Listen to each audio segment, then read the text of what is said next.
Okay. Yeah. So welcome back to HAUNCON2, The Wrath of Haun.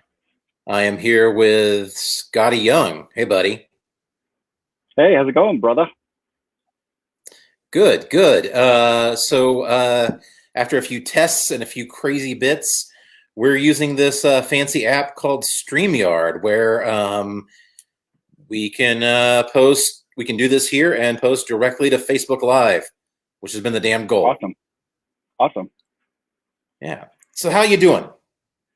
I'm doing pretty good, kind of the same as everybody, right? Just like Groundhog Daying it. Um, you know? Yeah, yeah. The beard's gotten a little longer. It's good. Yeah, man. It's, I'm not getting a barbershop, so it's just, everything's grown out. I ended up, I ended up just going and like buzzing my own hair too, because I was like, I didn't want like crazy COVID 2 or 3 months of COVID hair. So I was like, I'll grow this back out when it's all over.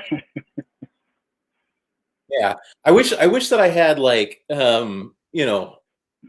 more hair in the right area so that I could grow some crazy mohawk or something like that. But I only can work with what I can work with, so I just buzz it all off and it's good. Yep. How about you, man? How you doing?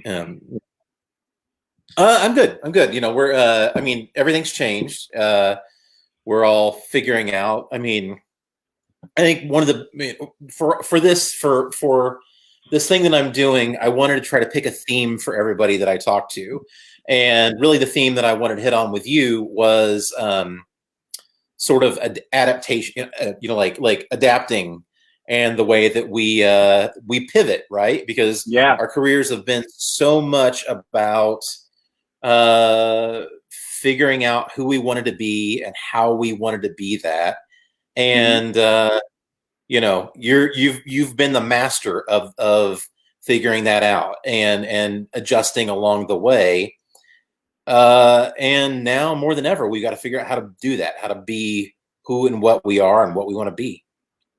Yeah, for sure. It's definitely it's kind of the first time in a long time that we're all kind of in a position where we have very little data. Yeah. So it's very difficult. It's one of the most challenging things to figure out is on how to come out on the other side of this, because we have so little data on every company's plans, on the distribution plans, on how long this lasts. Um, there's so many X factors going on that it's definitely made for a lot of interesting calls and hours of chatting on video chats Right, and things right. like that. So I'm going to warn you guys at some point. You probably can see there's a little blanket back there. You see that's my kid around the corner there on his I, probably 11th hour of screen time. So at some point he'll probably sneak up and scare the shit out of me. oh yeah, no, that's probably gonna happen. Yeah.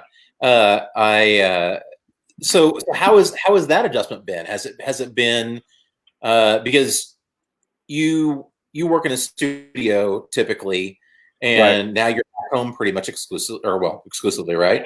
Right.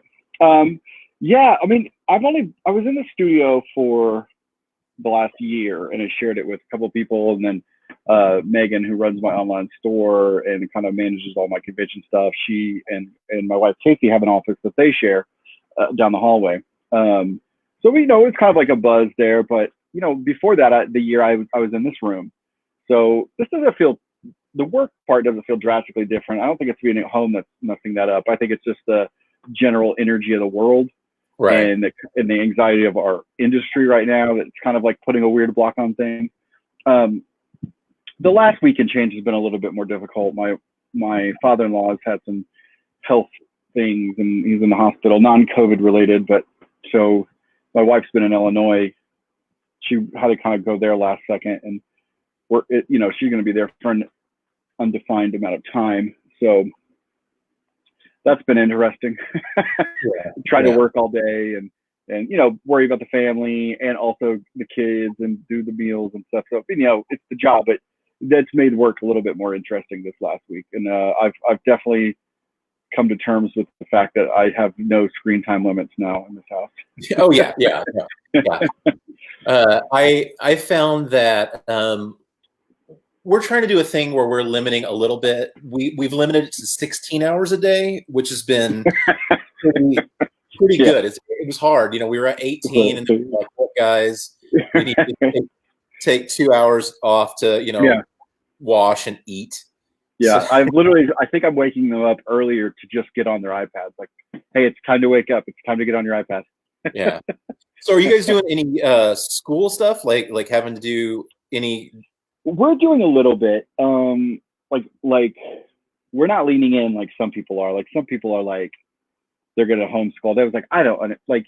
I think it's ludicrous to ask that of people. Like, hey, maybe you lost your job and now you've got to figure out how to make money. But on top of that, learn how to do something that takes an immense amount of patience and a level of education that all of us middle-aged people, I don't know how to, like, I don't know what this math situation that they do. Oh yeah, no, it's terrible. It's the worst, right? So on top of that, or let's say you have been lucky enough to keep your job and now you're working from home. Like, where's the time? Like, where's the time? And then you pile on that, top of that, parents and kids. I mean, kids really listen to their parents. Just, like that's the relationship that they want, is like me to be like sitting there telling them to do their homework. It's just, there's so many downsides to it. So we've kept him reading a lot. He does have some, they have iPads in their school, so he has a school iPad still, and they have, some IXL kind of math things. So we make him do 1 or 2 of those a day. But even with Casey out of town, like that's actually what they're upstairs doing now. Like I make her hop on with him for an hour on Zoom, so the two of them can, walk through his math. Because I genuinely am like, I don't know what to tell you. But we're half in, but half not. We've got a lot more chores going on, and Right. and like I said, definitely keeping the reading going on as much as we can. But I don't know. What about you guys? Your kids are a little older than my kids, so.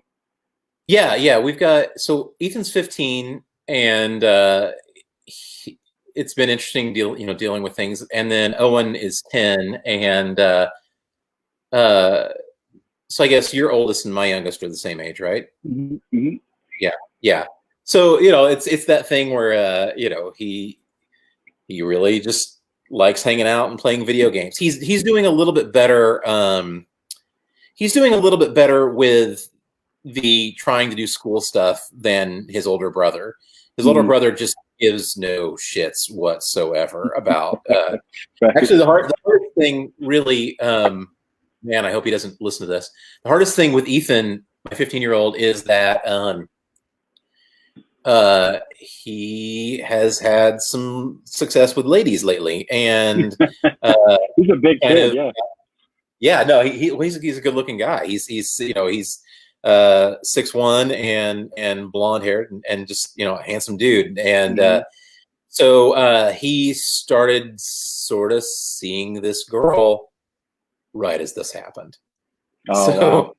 yeah, so he's like even we were having the conversation. He was like, would it be cool if like I went to the movies with her, and we did that, and it really it's really been tough because I know that they're using all of the social media platforms, hopefully in a way that's not too terrible, and and but then he wants to be able to hang out with her. He wants to see his friends. And that's been a little tricky. Yeah, luckily my kids have been on that front, been really great. I mean, they've not left the perimeter of our yard really at all since we started. So, but they're dealing with that pretty good. And yeah, it's a bizarre situation, but yeah, there's a lot of pivoting to do. Yeah. Oh yeah. So work wise, how has the structure of your day changed? You were writing a ton before all this started, and drawing quite a lot too. How's your day working now? Are you still writing a lot and then drawing, or what's that? I need to be writing more than I am. The writing thing is the thing that I feel has taken the biggest hit. Just on the bandwidth side of trying to sit down and just like dive into a story. I feel like I'm starting to shake that loose finally. so I just kind of filled in my time with more, sketching and daily sketching, and I took a commission list. And so I figured if I could jump into the side of the world, like, I don't want to say art's easier than writing, but I've just been drawing my entire life, and, coming up with one image is not as, like, it doesn't tax the bandwidth as much as, conceiving of a 3-act story, or, or writing a script that's number 5 in a 12-issue story or whatever. So the puzzle of the art is very different. So it's a little bit more relaxing. I can distract myself with audiobooks or movies or documentaries. So my whole plan was, for a couple weeks or the first month or whatever here, is just like kind of lean a little bit more into the drawing side to like get lost again, and then remember, like, okay, now that I've shaken some of this weirdness off, I can get back into scripting. So that's kind of where I'm at on that. Yeah. Yeah. For me, it's been interesting. For the first time in my career, I was really splitting the writing and drawing chores before this happened. And suddenly, out of nowhere, I am mostly writing for the first time in my career. It's right. I'm basically doing what you've been doing over the past couple of years, where it's like, I'm mostly writing and then doing just a little bit of art, and it's been fun. It's I think the hardest thing really has been stepping out of the mind space of I should be at the table drawing. I should, you sit there and I know that you've busted my balls for years about the way that some of my work habits, that I don't turn it off, and kind of what I do, but I'm used to sitting at the art table 8-10 hours a day. That's what I do. That's how I work. Right. And saying, nope, I'm going to go and I'm going to write. But like a really good writing day is like 4 hours, right? Like if you can write for 4 hours, you're doing well. Yeah. If I put in a 4-hour day probably consists of 4 hours of straight writing, and then maybe another hour or 2 or 3 of just mind wandering, right? Where you're just like thinking and, coming up with my index cards or whatever. So, writing days are very interesting, but a good 4 hours is pretty intense. If there's been times where I've had to kind of kick it into gear, and I've been this, like, I just wanted to use the momentum and go. And if I do like a full 8-hour workday of scripting, and it was that the whole day, like at the end of it, my brain is exhausted in a way that drawing has never done, Right. Yeah. It's taxing on a completely different level. And I feel like that in our industry, sometimes we get this, like, the whole, like, writers be like this, artists be like this thing, where we kind of just bitch at each other and say, no, I'm, both aspects work you like crazy. It's different muscles. It's different, mental muscles, and my aches and pains are different whenever I'm writing a lot versus when I'm drawing a lot. But I feel a weird extra bit of stress, and in a good way, but an extra bit of stress and responsibility on the writing side than I ever did on the art side, especially when I wasn't. I mean, now I write everything that I draw now, but back when I was drawing scripts for other writers, like I was the last, besides, I mean, coloring and lettering, yes, but I mean, like, as far as art, like I was the last stage in the writing and art process. So I didn't really feel a pressure. To deliver. Like, I knew I was going to do what I was going to do, so it wasn't really like a thing. I didn't feel responsible for your part of it. With writing for the artists now, I feel super responsible for the next 30 to 40, 50 days of their life. There's a weight. There's a weight that comes along with that. That's like drawing. If I have a bad day or I do a bad page, but I know I got to keep going, in my mind, I'm like, I'll do better next time. Like I did the best I could do that day under the circumstances, and I've got a million more pages to go, and I've not really let anybody down. The story still works. It's all just kind of like, it's like degrees, right? It's a matter of degrees. On the writing side, I'm constantly like, you know, am I like, are they having fun? Like, Right. are they going to Absolutely. feel fulfilled? Am I trying to make this too much about my words? Am I like, you know, so there's such a balance and a responsibility there to make sure that the, you know, while I might take anywhere from a couple days to a week to write a script, you know, this artist is going to be on it for a month minimum, you know, Mm. unless you're Jorge Corona, then you've got Right. super godlike speeds. But so, yeah, I will say that's the only difference for me in the where my brain goes. I feel a little extra weight of the responsibility to be aware of my partners afterwards, you know? Right. Yeah. It's you know, I spent similarly, I spent a lot of time thinking about and I think maybe we have a little bit of extra insight because we're artists too. Like we came up as artists that then started writing. You're keenly aware of all aspects of what you're putting your artist through. Yeah, And 100%. Yeah. you know, I also realized recently that writer me is more of a dick to artist me than to other artists. So like if I'm writing something for myself, I will completely be a jerk about something and I'll make it harder for myself down the road. Yeah. I would never pull that with anybody else. I'm You way the opposite. I'm like, oh, I know what I'm gonna like. You won't catch a car in I Hate Fairyland. Like, there's no cars in there right. and shit like that.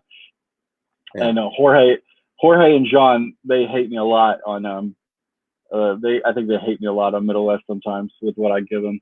Aaron Conley on Bully Wars, he did it to himself. He's just such a detail oriented dude. Yeah. And he loves to noodle and put everything in. So he working with. I've been really, really lucky through my career. The artists that have agreed to collaborate with me, it's really been amazing. I right now working on The Red Mother with Danny Luckert, and Danny's been a dream, and I think that's one of the things, you know, that you always kind of wonder when you're as an artist, when you start working with other collaborators, you know, there's that worry about like, am I going to be able to let it go? Am I going to be able to give them the room and the respect that I expect myself? Mm-hmm. You know, and I consistently work with people that I love their work and that they're doing fantastic things. You know, the hardest thing lately has been the real kick in the ass, realizing that everybody that I'm working with is so much faster than I am. You know, so they're making artist me look really bad. Right. Yeah. No, Jorge. Well, I mean, that's the thing. I'm actually a pretty fast artist, but I'm a fast artist in that, like, I write what services my art to go fast, you know, because, right. But I'm also like, I'm just like the cartooning of it. And I kind of found long ago, Kyle Strom and I talk about this a lot. Like, I found that pocket long ago where I realized, like, my goal, while maybe once was this, is no longer this, is but to be some sort of like savant like artist, right? Like, Right. Like I see people out there and it's beautiful, and I'd love to be able to work like, you know, David Gregg at Creature Box, or Mike Del Mundo, or James Herron, or do you just name any of these guys that are just like, or Eric Canetti, any of these guys that are just like savants, like they're just amazing, right? And they only get better somehow. With, like, I don't understand, but there was a point in my life where I was like, okay, that's my goal, right? It's like to be the best at lines and all this. And eventually I got to a place where I realized, like, that's actually not what brings me joy. Like, as I was trying that, it didn't do anything for my happiness.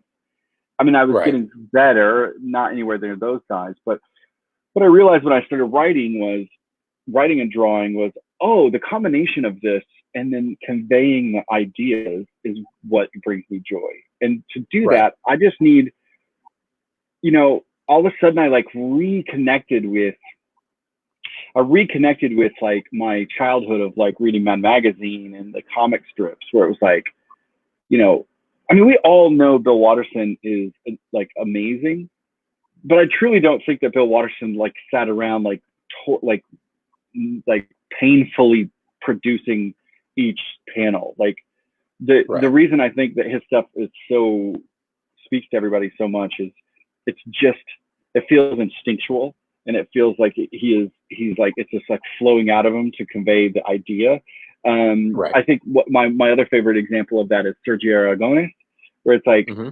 oh my, this guy's like, he doesn't care. Like his feet sometimes just look like, he just went like this, Right. but that's the goal isn't to show you how great he draws toes. The Right. goal is to Right. make you laugh with the package. Mhm. And so when I finally hit that point, I just let go of the needing to flex or needing to dunk on every panel. And Right. and when I did that, I like my day became better. I was happier. I think my art actually got better. like Yeah. like Yeah. as I stopped focusing on the wrong stuff and just focused on conveying the ideas that I like to share, my art accidentally got better, because there was Right. more Right. happiness while doing it. Right. Well, I do think that there's a lot to that. I think that Jeremy, I the don't like that I don't see a drink in your hand. This is not making me happy on a midday of I Saturday. you know it's 2 o'clock and I have an entire show to run until 7 tonight. I as much as I want a bourbon, I know we're always at Planet Comic Con having beverages. You always bring your cart, and it's always my favorite. well, I learned pretty early on that I'm at a convention, I'm working my ass off, I'm taking meetings, I'm doing all these things. It's an exhausting experience. So Yeah, if I don't at 4 o'clock, and it's like 4 o'clock every single day, if I either don't have a massive coffee in my hand or a whiskey, it can go either way. I'm done. So I right, was like, right. so let's do a really nice whiskey at 4 o'clock. I started bringing a kit so I can do an old fashioned right I there. love, yeah, And we've been lucky too that we're always sitting by each other at these shows, so yep, it's very easy yep. to pass them down. Yeah, it's always good. For people who don't know, we only live like a couple hours from each other. Yeah, So yeah, here in KC, Missouri area. it's it's the Kansas City area is fantastic. I love it. It's got a good food scene. It's got a good drink scene. I Yeah, love the convention, and a lot of us have ended up here. The comics creators group in the KC and surrounding area is pretty damn impressive. yeah, it's strong. Yeah, the cartooning scene here is awesome. Like the writing and cartoon scene, it's great. Yeah, I like it. I wish that's I can't decide because last time I was in town and we hung out, you were like, you need to come up here, and I'm always like, that would either be the best thing in the world or the absolute worst thing in the world for me. Like I feel like that I would come up and I ended up hanging out too much and not getting enough work done. And that sounds terrible, right? Hanging out and You not would getting you work would done. be you would at first maybe, but it would normalize quick. I mean, my first year here was a little apocalyptic on the work schedule, but eventually you're like, oh wait a minute, I gotta get back to doing my biz. Right. Right.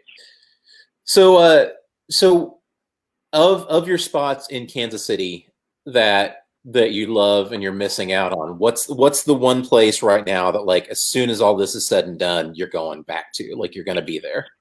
Oh my gosh, the Peanut.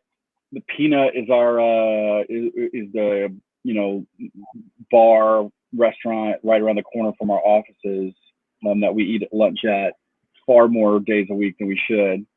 But they have the best buffalo wings, hands down, I've ever had. And I know that's ridiculous because it's like when people say steaks, right? Like, oh, they're the best steak. It's like, well, I mean, if you put meat on heat, like things are usually pretty tasty, right?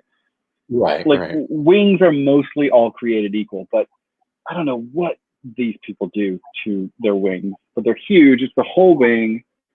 It's dropped in. I feel like they inject everyone with the sauce and drench it, and it's just they're the best.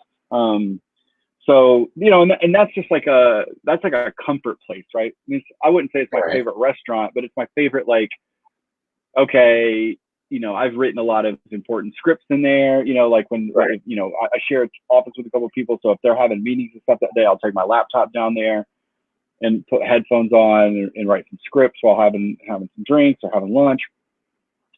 So that's kind of my normal. I look forward to going back in there and like, you know, we're regulars to the bartender and it's like our cheers, right? So probably that. Luckily, Corvino Supper Club is one of our favorite restaurants here. Right. And they've been doing a lot. Michael Corvino is a chef there, and they've still been doing a lot of delivery and takeout of their stuff. Right. So hopefully that, you know, my real big hope is that everything, you know, all my favorite places survive, you know? Right. Right. That's been a hard realization here is that, you know, our spots, the places that we go to, you know, especially in Joplin, it's a smaller town, but, you know, we've got a really good food scene. Yeah. But it's just like, God, please, you know, don't let any of these spots go. Yeah, man. Yeah. I mean, that's kind of the fear of it, right? Is you really want to make sure, like, can we make sure that our places stay open, you know? Right. No, Corvino's, the Supper Club, that's where you sent me for that burger, right? Yeah. Oh, that's his date. Like his burger spot is Ravenous. Maybe you went to Ravenous, Yeah. right? Yeah. I went to Ravenous, which is in Corvino. So yeah. When I went in, I like, and Ravenous is it's just carry out, really. I mean, you can sit at the bar and eat, and I had no idea. So you had mentioned it, and then the next day I went for lunch, and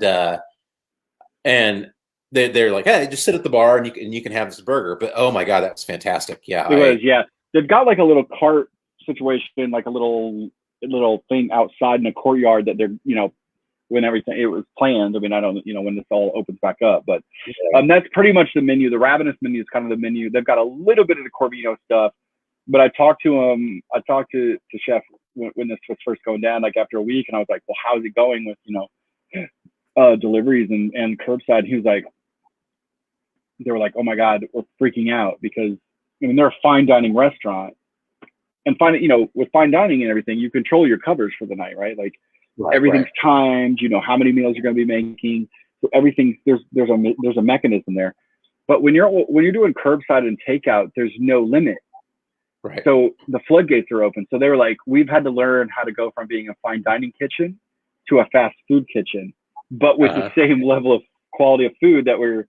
So for the first week or two, they had their full fine dining menu, and then they quickly were like, okay, we can't offer all that anymore. Right. Because people like me and my friends, we were just ordering the whole menu, like, you know, because it's small plates, and so now they've got the burgers and the chicken sandwich and fried chicken, and they'll have like a dinner that serves like 4 or whatever. But yeah, so stuff like that. I mean, it's really cool, and we're trying to support local as much as we can on that front. As you know, I mean, I'm definitely going to gain the Corvino 20. The Corvino 19 or 20 pounds after this whole thing. I'm working on the Corvino 30. That's the one. You know, I'm not messing around with this. I actually walked by the mirror this morning and I was like, you got to start running. Dude, I about a week and a half ago, no, 2 weeks ago, because now Casey's been gone a week. I finally got out and started walking, and I'm walking 4 or 5 miles a morning, like right when I get up, which really, really helped my mind and just, you know, health and all that. But because of that, then I also, we signed up for one of like the, you know, kind of fresh meal services. So like people probably heard of Freshly, but we signed up for one called like Factor, and it's a little bit more driven towards like kind of like health and keto and low carb. And so we signed up for that, and I've been on that all week. I lost like 3 pounds this week. So like, yeah. So like combined with the walking and my new version of walking, now that Casey's gone, I'm here with a 4-year-old. I can't really go walking 5 miles. So I literally like go outside, and within like a couple house radius on each side, I just pace back and forth. People, my neighbors have to think I am absolutely psycho. Oh yeah. You have to seem insane with that one. Scottie's outside and he's just pacing a half a block radius. Yeah, it's you know, it's how we are. You do what you gotta do, man. Yeah, I unfortunately took this opportunity, like a lot of people, and decided that because I've always loved to cook and love to bake, and so I'm Mm-hmm. like, hey, I'm gonna learn to bake really good bread, and Oh, you know, like anything. So I've been baking sourdough, and that's been my thing, and so I'm eating like, I don't know, 16 loaves of bread a week. Okay, not really. It's like maybe I'm eating a loaf of bread on my own a week, but yeah. it's pretty ridiculous. And then Jeremy's on all the carbs diet. yeah, no, seriously, it's if I've kind of even eschewed any kind of other, it's like if it's not a carb, I'm really not interested. There's also those things where it's like there's the places that you want to go. I love bao buns. Like those are like one of my favorite Asian. You eat the little bun, you get the little bit of meat in there. It's perfect. Yeah, man. And I was always like, I can't get that right now. I can't go anywhere to get that. I'm going to learn to make it. So then I learned how to make bao buns, Wow. and they're surprisingly easy. But That's the then, really soft, doughy ones, right? That oh yeah, almost look like a folded marshmallow, right? yeah, no, it's perfect. Yeah, it's and they're steamed and they're Yeah. just so delicious. Yeah. And so you make them, and then you're like, well, I need to eat 30 of these, Oh yeah. Because I made them. right, Yeah. right, because that's healthy. And then you're like, well, I've got all the stuff ready. I should do this again, Yeah. and make some for tomorrow, and then they freeze really well. I'm gonna so yeah, the COVID 30, The COVID possibly 30. 50. Yeah. Yeah, I was definitely heading that direction. My wife Casey makes these pizza rolls. She started making these for me years and years ago, and it was just like it's real simple. She just takes like those Rhodes loaves of bread, thaws them Mhm. out, and then like spreads them out, and then puts sausage and pepperoni and cheese in it, and then seasoning, and then bakes these long kind of roll loaves of bread with these pizza toppings in it, kind of like a calzone, but and then a side of sauce, pizza sauce on the side. And we're kind of the same way. Like, if I were to order something like this, I'd eat like this much because it's like, oh, cool, Mhm. that's what I should eat. But then when she makes it, I'm like, well, you made it, so I need to eat 7 pieces of this. Like, Right, I right, need, right. It's yeah, I'm going to eat it for lunch. I mean, she made it twice inside of a week and a half. And I right. literally I was eating it at night. Then I'd eat a couple pieces as like a late night snack. And then I was waking up and then like counting down the minutes before lunch to where I could justify like there was enough time between breakfast and lunch. It's like the day Right. drinking thing now, like it went during COVID, right? Like where you're like, well, it used to be like, you said 3 or 4 in the day, like I watched there was one of those, some woman was doing a YouTube thing where she was doing all the rules of COVID. Have you seen this? Where No, no, huh? it was like, don't go to the hospital unless you need to go to the hospital, but then maybe don't. And like, it was just Yeah, all these things of like, um, you know, don't leave your house except if you need to leave your house, then you can, but maybe don't. Just yeah, like all these things. And then it said, if you are homeschooling, you are allowed to start drinking at 10 a.m. Also, if you are not homeschooling, you are allowed to start drinking at 10 a.m. I feel like 10 a.m. is a little late to get started. I'm a hard believer in that. Oh, you're up. Is it 7? Yes. Go ahead. Do you have? Can you pull the ruse of putting a spittle of orange juice and champagne and considering that a breakfast cocktail? Oh yeah, yeah. Yeah. I there's this place that you can, and because you're on the Missouri side too, right? No, I'm on Kansas, so we can't Ah, we shit. can't even get. Yeah, we don't have the liquor delivery like you guys do. Yeah, there's this thing called Caskers that started popping up a lot. I kept looking at it, and finally I was like, I'm gonna go ahead and check it out. And you can get just about anything, and it's actually fairly good prices and everything.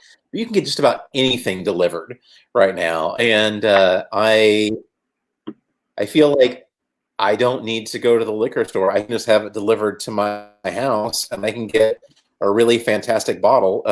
It's kind of perfect. Well, So yeah, we have a couple friends in the area that own bars. You know, there's a few friends that own some bar restaurants, and right. one of them has basically kind of sent us their menu of Oh, booze, like their wine and liquor. So like Casey's an old fashioned. She's on the old fashions now. I've learned how to make a pretty good old fashioned as well. And he has Templeton on his menu. So he kind oh, of nice. opened up. He was like, listen, I've got this bar and I can get liquor and I have it and we can't really serve it. And it's more of a pub than a restaurant. So, you Right. know, for him, like it's actually, again, it's kind of a weird way to support local and he will come and drop it off at our house. So, Isn't that the best that, thing on earth? yeah, that's been really helpful in that way to like, you know, have to skip, you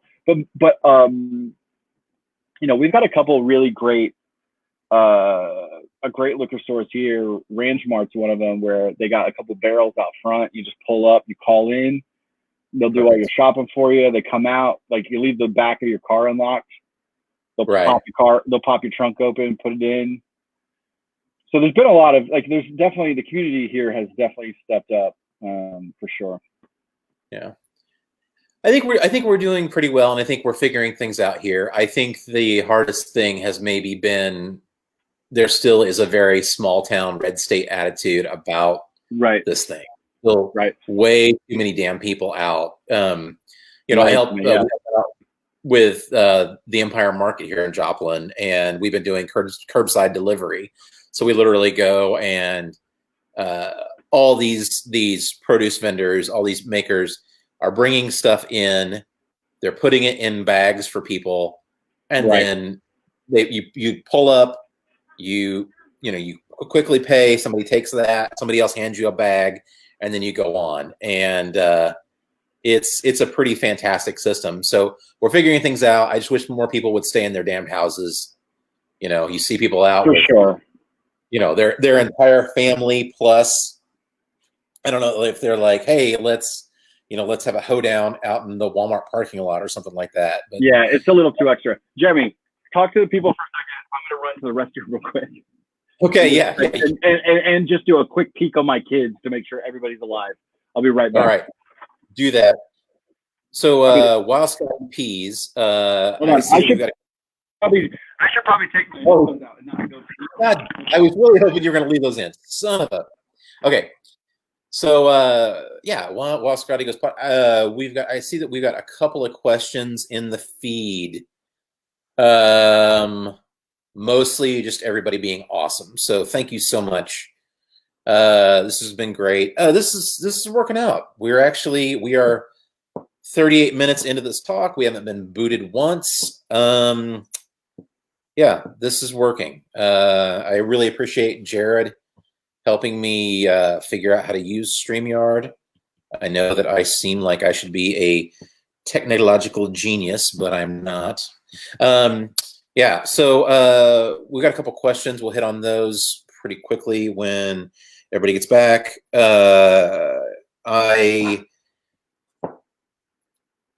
I'm kind of loving that we're seeing into Scottie's studio and seeing his kid hanging out. That's kind of perfect.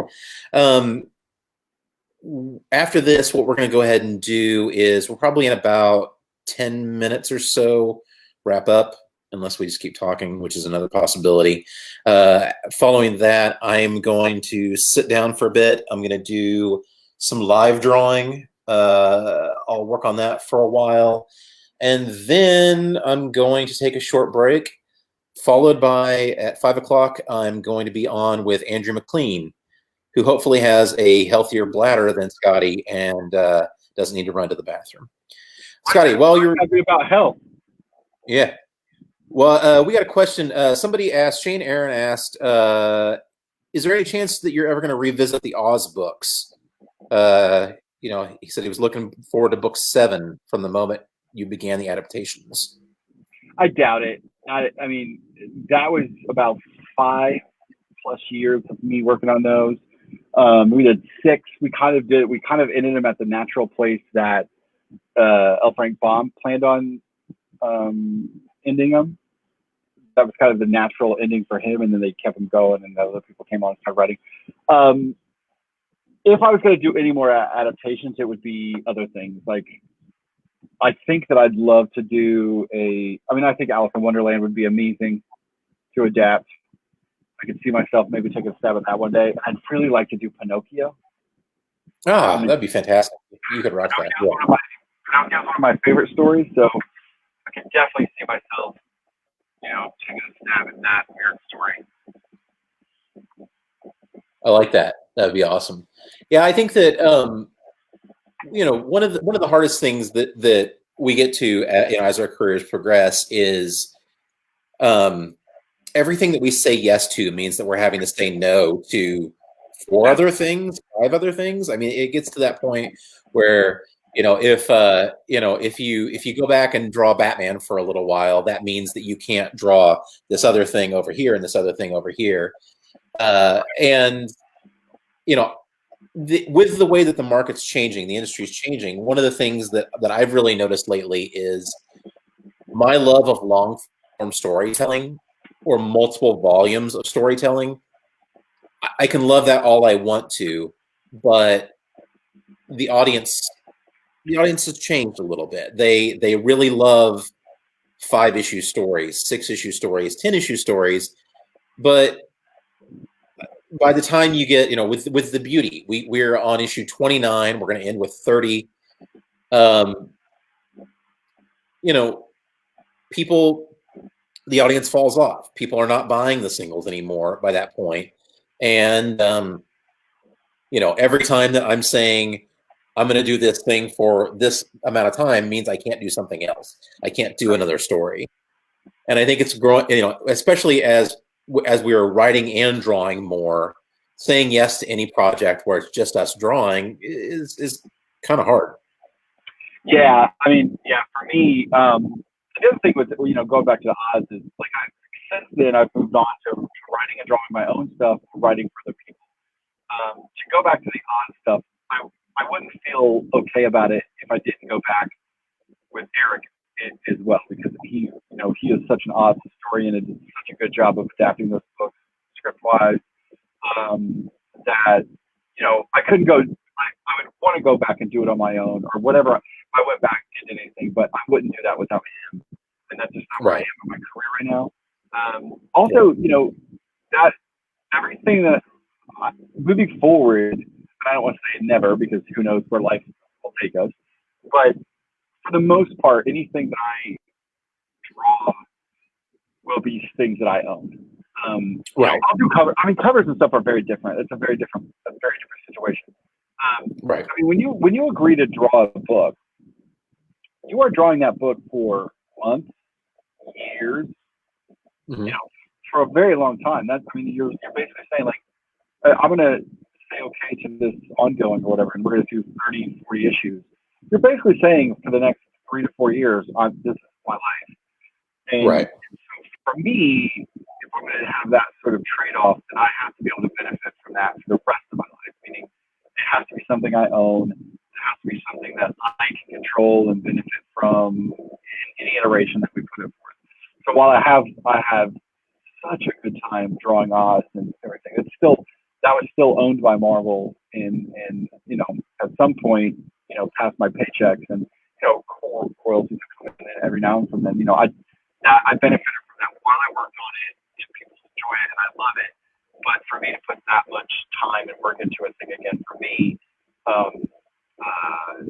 drawing wise, it would have to be stuff I own. But on the writing side, I'm just all about writing everywhere and writing all types of stories and stuff like that. It's a blast. Right. We had a question from Caleb. He asked, now that we're both writing so heavily, is there a wish list of artists that we have our eye on to work with? Well, I just right now in Strange Academy, it was probably one of my biggest boxes. I mean, Alberto Ramos is one of my favorite artists of all time when I was in high school and through my career, and then we became friends and over the years. And the fact that now he's drawing Strange Academy is a huge box for me. At some point in my career, I am absolutely going to at least write an issue that Chris Pichello draws. that is Ugh. that has to happen. Like, Yeah, yeah, really, I got so close to having him. I was very close to having him on Deadpool, but it was ugh. family. It was a very dark thing, and then he did end up doing Deadpool with Kelly after I left it. But Chris is definitely one that I would love to do a project with at some point for sure. How about you? Yeah. He is amazing. He is one of the. I was actually. I was debating over whether I was going to pull out the Generation X single issues, or if I was just going to go and just like buy the trades, you know, digitally to look at right now, because those are always on my mind, and like that peak that he hit right there, that into the Age of Apocalypse stuff was just mind Yeah, blowing. I actually, the Generation Next, there was Generation X where he was definitely like really ink heavy and very like really rough, abstract stuff. And then Generation Next, I feel like whatever he found there in the Age of Apocalypse was 4 issues. mm, Whatever he found there, I was like, what is happening? This is amazing. And his Generation X run was so interesting because he had like 5 styles in that run. mm-hmm. Yeah, He yeah, started off very like elongated and very inky and splattery and almost like cabbagey in a way. yeah, And then Generation X came along and it was like a hybrid of that and cartoony. And then by the end of his run, I mean, it was like almost like full bubble, like Saturday morning cartoony, right. which was just like, and every single version of himself was perfection. Yeah, yeah. I've loved the watching his career and the way that it's changed and grown. I own a page from the end of his stuff on Shade the Changing Man. Uh, Cool. yeah, no, it's a pretty page. I'll have to send a shot to you. It's I love that's I cherish that page, and in fact I don't I found it and it was like $50, and I was just like kind of gobsmacked that I got that page that had a lot of background, a lot of texture on it, and everything. And it's interesting because I buy pages and then I'll sit there and I'm like, I'm gonna steal this. I'm gonna steal this. This is gonna, I'm gonna bring this over to the toolbox. And that page is one of those things that I look at a lot. You know, and I'm gonna be honest. There's a lot of damn windows and a lot of you Yeah. know, he drew some really great roofing on some buildings. So you know, you can. I have the page. There was that one issue with Blacktop Cassidy in it, Mm-hmm. and Generation X. The cover, I believe, was like the Generation X characters wrapped up in big thorny vines. They were like all Mm-hmm. dead. Mm-hmm. And then I had the double spread from that issue where Blacktop Cassidy is like growing up out of the vines, looking at the treehouse.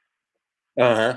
Anybody who's watching this, those Generation X is going to be jealous. That was Yeah, like no, that's a fantastic. God. such a good page. But somehow, I don't even know how I came across it. I think Albert Moy might have had that. He might have traded me for a couple of my pieces or something. But way back in the day. But yeah, I don't collect a ton of original art. But yeah, Greg Michelle is one that I will always buy stuff from.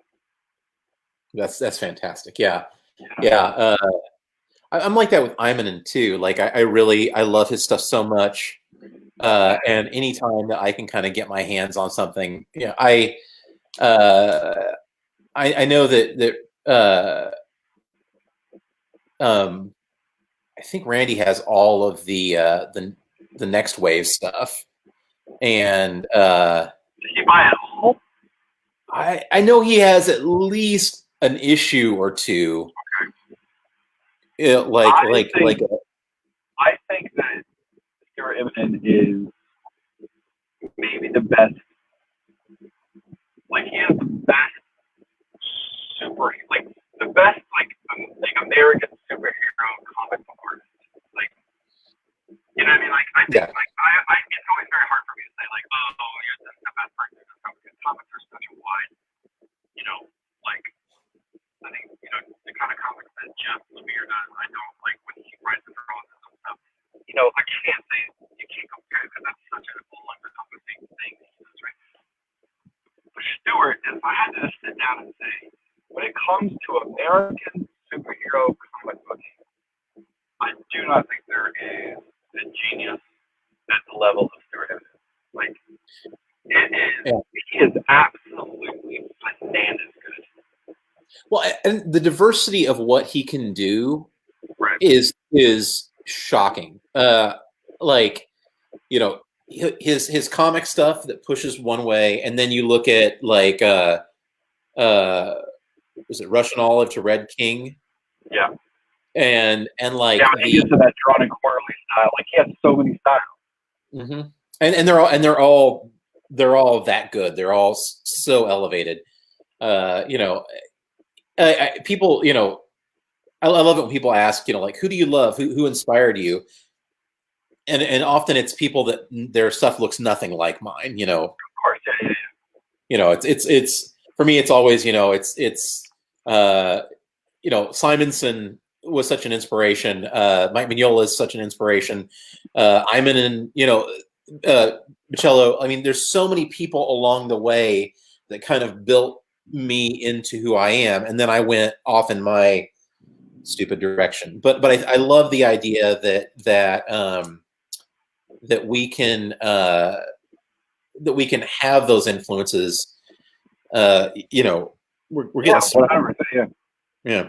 So a quick question that really quick that we got here. I thought was kind of interesting. One thing Phil said that he wanted to thank you for I Hate Fairyland. It hooked his wife on comics and graphic novels, and definitely get a better understanding of his obsession. That's fantastic. I love the way that the work that we do, these things that we make affect people, and you start to realize that like with the beauty for us, like one of the things that we noticed that happened was I would say that 65-70% of our audience are not dudes, and that's I love that. Women would come up and they would be with their partner, and the guy would be looking through my Marvel stuff or my DC stuff or whatever it was, and then she would gravitate to the beauty and she'd pick it up, right, and she'd buy that, and then I would see them the next year at that show, and she'd be like, "Oh, hey, can I get all the rest of those trades? And by the way, I'm now reading this, this, and this because of this." And I don't know, it's a great feeling that we can share stuff that gets everybody into these things that we love. Right. No, I'd say like I've been really lucky in the kind of projects that I've done. Starting with Oz.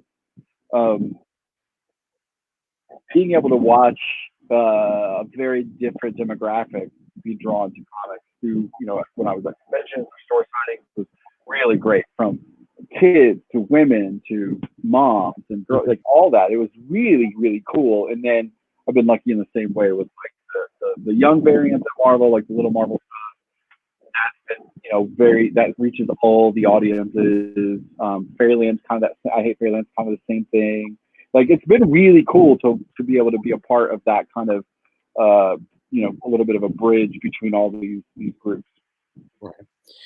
So before we go, I wanted to hit back on the thing that I kind of started with, talking about pivoting.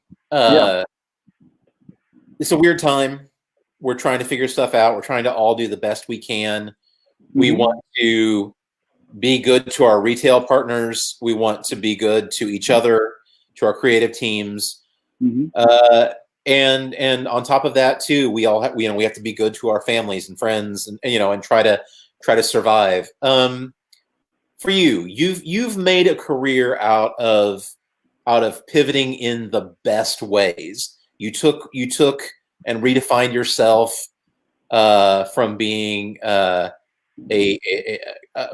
really great interior artist, doing more specific things, moving up, writing and drawing, becoming one of the it cover guys out there. What do you feel is key to being able to pivot for you and be consistently who you need and want to be? And then what's your pivot right now? You know, I moved out. I moved out on my own when I was a junior in high school, right? So very early on, I was like, okay, what's my hustle, right? Like, how am I going to pay rent? How am I going to do this thing? Right. When I was in third grade, I was loving music, right? Music was a big thing for me. And so that's all I ever asked for birthdays and Christmas, or any paper route money either went to Mad Magazine or it was to buy cassette tapes. And eventually when VCRs became a thing and then small town video stores became a thing, I was like, that's a good idea. So I started renting my cassette tapes at school, like a video store. And I'd bring my cassettes every day, and I had a list of my catalog taped to the side of my elementary school desk. And I would for $2, I would rent or $1 or $2. I can't remember what the price was, but I would rent you my tape for the week, and you just had to bring it back. So I did that for a couple of years. So I have always been just a hustler, right? Like literally this. In front of my computer. I don't Yeah. every day I'm hustling. So I think that It just comes down to being. I think especially whenever you decide that you're going to follow some sort of endeavor, whether it's music, comics, filmmaking, any of these things, I think that you have to be hyper aware of the paradigm that you're entering into. By that I mean you need to be really aware of what happens, right? Like everybody is not famous forever. Everybody is not successful forever. Mm-hmm. When we walk through conventions, there are people that we watched be wildly successful in comics when we were coming up, and now there's nobody at their table. Like this is the thing. So my thing is always not leaning in, not believing my own hype while I'm in it, but Right. making sure that I'm aware of what could possibly be my reality in 10 years, and just making sure that I'm really, really aware of I can't ever stop. Like, Right. I don't want to ever rest. I don't want to ever lay up in the cut and be like, everything's cool right now. Like you said, like I'm the cover guy or whatever. It's so cool. I can fly for a while. Like at the height of all this, I'm like, you know what? Let's start let's start the online store. Let's get that rolling. Let's make some stickers. Let's do this. Let's do our own cover. Like there's always the next level of like what's next, because I'm also somebody who doesn't like to depend. I don't like to depend on other people. And that by other people, I don't mean like my friends, my family. That's not what I mean. I mean like the universal. Right. Other people. Yeah, absolutely. Like, I don't want to have to. Well, like the situation we're in right now, right? Like our whole business is very dependent on Diamond distributing, right? Mm-hmm. And as soon as Diamond makes a decision, the decisions that they made, it has thrown our entire existence from editors to publishers and editors and the creatives and retailers, everybody. It's just one company's decision has thrown an entire universe into disarray, right? Where everybody is now lacking data on what to do, and that is something I do not enjoy. I don't like. I would rather, and to a degree, it has been what's happened with me, which is, we've always had. I've never viewed that I have one job in 7 months, right? Right. A lot of people think, well, you work at Marvel. Well, I kind of, work at Marvel some of the time. I do my image movies some of the time, and I do daily sketches every day, and I we run our online store some of the time. So I've got all these avenues, all these arms to better metaphor is the table leg, right? You don't want a table supported by one leg because if somebody comes along and chops that one leg down, it's gone. It's like a table. Right. You want as many support beams under that. You want as many legs under your table as you can get. So if a couple come and get wiped out, okay, the table's going to stand up, you know. And so luckily, you know, the store and you know, there's enough things that are falling off and that are a little bit in trouble right now, but enough things are still going. And so really what this is doing on the pivot thing that you asked is me trying to kind of model out what it might look like to start diving into a little bit more of truly indie label style self-publishing type stuff. Right. You know, like come up with a book. You know, one of my goals right now is to come up with a book. And I don't know whether it's crowdfunded or just straight up publish it and do it myself. But like, you know, I'm really, you know, 4 or 5 years ago, Eric Powell took the goon and went off and started self 20 books again, and he's killing it. And just made the announcement that they're getting Chain Girl. And I'm like, that's exciting. You know what I mean? Like, whenever you're just like, you know what? Like, we all got into this kind of scrappy outsiders, you know? Right. And as we've lost a little bit of that version of ourselves, as we've joined up with the major publishers or even the major indie publishers and stuff like that, we've lost a little bit of that like scrappy outsiderness. And it's going to be really interesting on the other side of this to see who decided to like armor up and be like, okay, I'm going to fight my way through this apocalypse and come out the other side really excited to deliver content. Because the one thing that my online store has shown during this is there's still a lot of people out there wanting to read comics and wanting to enjoy art. And because a lot of our sales are going to charities and being donated, you know, people are also supporting that in a big way, which is pretty awesome. Right. So that's kind of where I'm at right now, is just like looking at the future as what part of this can I start to take back for myself a little bit. Right. I don't know what that answer is yet. It's still research, but that's kind of where we're at. I think we're all doing what we can. I think that we're trying to figure it out. That's a big reason that I chose to do this goofy HAUNCON thing. I love it.